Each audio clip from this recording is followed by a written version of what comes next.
Okay, bago tayo magsimula ay magkakaroon muna tayo ng Jola, Energizer, pampasigla. Alam niyo ba ang kantang Ulo abaga, hawak dapi-dapi, Ulo abaga, hawak dapi-dapi, tuhod tiil. Okay, ngayon, sunod na Jola.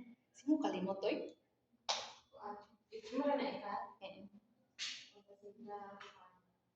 Sila ano sila?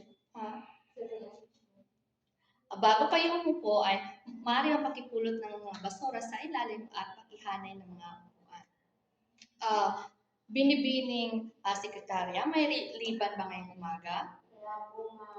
Okay, maraming salamat. Bago tayo dumako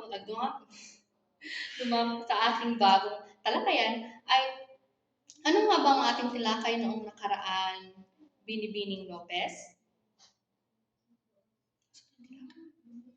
Okay, maraming salamat. Bago tayo magsimula ay mayroon ako dito mga alintuntunin na dapat nating sundin sa ating klase ngayong umaga. Una ay makinig ng mabuti. Itaas ang kamay kung sasagot. Pangatlo naman ay huwag magsalita habang nagsalita ang guro sa harap. Ngayong umaga ay mayroon ako dito mga jumble words na gusto kong ayusin sa tamang salita. Ginoong Yago, maaari mo bang buuin ito? Okay, maraming salamat. Ang ating maging talakayan tungkol sa pagsulat ng pampalakas ng balita. Binibining Joella, maaari mo bang basahin ang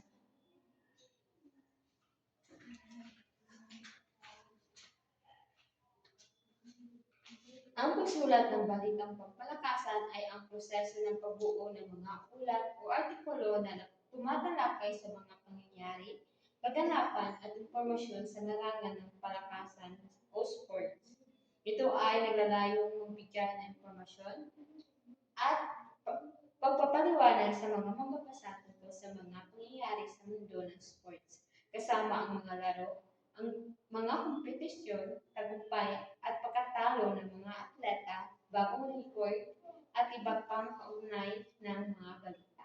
Okay. Pag sinabi nating balitang pampalakasan o sport, isa itong uri ng natatanging balita ukol sa iba't ibang laro sa salig sa karaniwang balita, subalit karaniway nagsusulat sa pamaraang action or story. Ito ay naglarawan ng reaksyon at emosyon ng maglaro, tagasanay at maging mga manunood.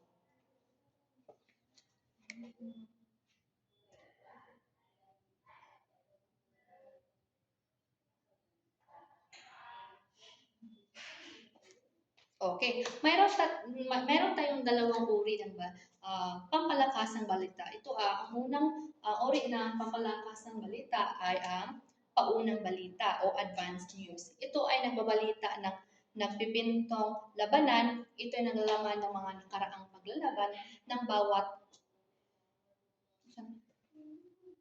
koponan ng bawat malalaro. Ang kanilang kakayahan at kapahinaan na maaring gawin sa ligan upang hulaan ang magiging kalabasan ng laban.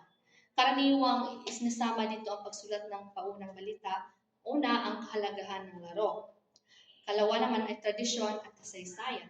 Ikatatlo ay talaan ng mga kasapi sa bawat panig ng maglalaban.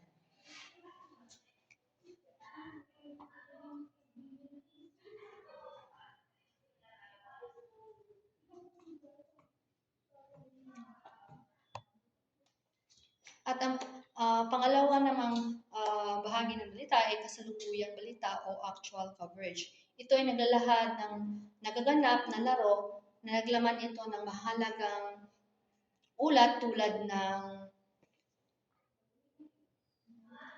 kinalabasan ng score, kalagahan ng kinalalaman at natatanging laro. So mayroon itong katangian ng balita ng kapalakasan. Sumasagot sa Ask EKBA o 5WS. At ito ay ang ano, what, Ano or what, sino or who, saan, kailan, bakit, at paano. Nagtataglay ng kapanabik-nabik na pasimula ng paglarawan ng kilos at paglalaban. Gumagamit ng natatanging uring talasalitaan, sports o linggo na hindi kaagad maunawaan ng karaniwang mamabasa.